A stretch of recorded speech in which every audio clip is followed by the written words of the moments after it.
नमस्कार मित्रांनो, आपल्या यूट्यूब चॅनलवरती तुम्हा सर्वांचं पुन्हा एकदा स्वागत। लातूर जिल्ह्याच्या राजकारणात राष्ट्रवादी काँग्रेस शरदचंद्र पवार पक्षाला मोठा धक्का बसला आहे।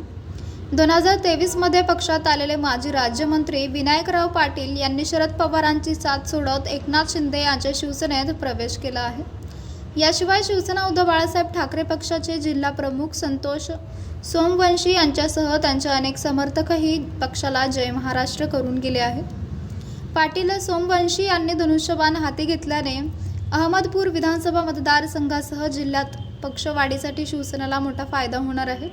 विनायकराव पाटील यांच्या पक्षप्रवेशाने लातूर जिल्ह्यात शिवसेनेला मोठ्या अपेक्षा आहेत।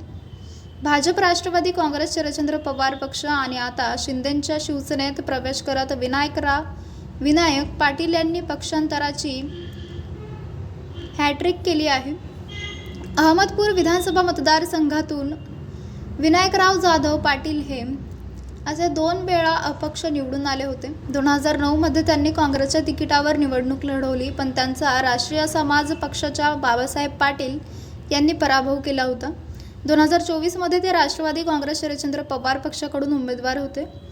पुन्हा त्यांचा राष्ट्रवादीचे बाबासाहेब पाटील यांनी पराभव केला।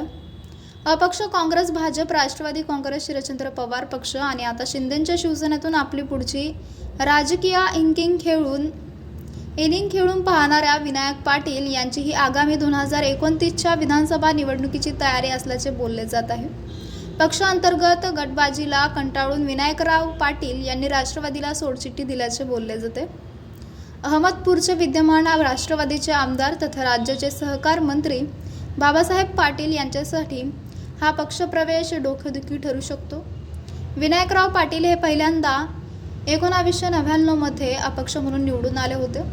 विलासराव देशमुख यांच्या मंत्रिमंडळात ते राज्यमंत्री होते। त्यानंतर 2014 मध्ये दुसऱ्यांदा ते अपक्ष म्हणून पुन्हा निवडून आले। त्यानंतर भाजपमध्ये प्रवेश करण्याचा निर्णय त्यांनी घेतला। पक्षाने त्यांना अहमदपूरमधून उमेदवारीही दिली, पण पक्षांतर्गत गटबाजीचा फटका त्यांना बसला आणि ते पराभूत झाले।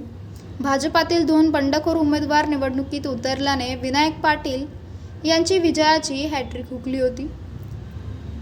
तर मित्रांनो, आपल्याला काय वाटतंय? आपली प्रतिक्रिया आम्हाला कमेंट बॉक्सच्या माध्यमातून नक्कीच कळवा।